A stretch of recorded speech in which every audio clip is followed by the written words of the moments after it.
We are working towards the last few weeks of the semester, and that means it's time for Humber Students Federation to start looking for next year's leaders. Candidates for the Federation have begun the campaign period and are getting out and letting the voters put a face to the names. With the worries about the economy at the top of everyone's mind, Bradley Watson, who is running for Vice President of Administration for the North Campus, says he is looking for more assistance for student employment. My platform right now is I would like to develop a program that assists students who are looking for work. Nowadays it's increasingly difficult looking for a job given we're starting to head towards what looks like a recession. So that's basically what that program would cover. It's like an extension to career services. And second, I'd like a bursary that recognizes students for academic merit as well as community involvement. Candidates used Electionfest as a meet and greet at the North Campus.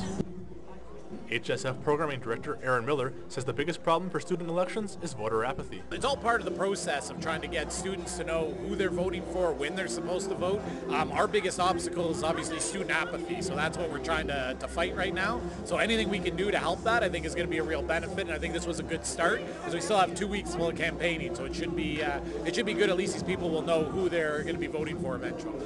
And what do you think of the candidates today? It was good. Some of their speeches were a little bit short, but if you want to hear a little bit more detail, students should come by March 3rd here in the Student Center when we actually have the debate where they'll be talking more about the issues.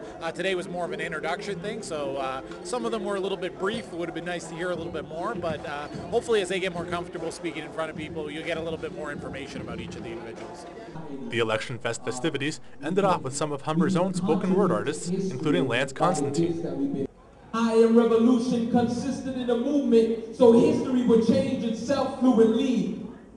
A speech can transform a country, and a deed can change the heart of a man. Just like a seed of greatness will blossom, even though there's famine in the land. With student elections starting March 9th, these candidates are hoping the Electionfest will put them over the edge. For the Daily Planet, I'm Ryan Lavender.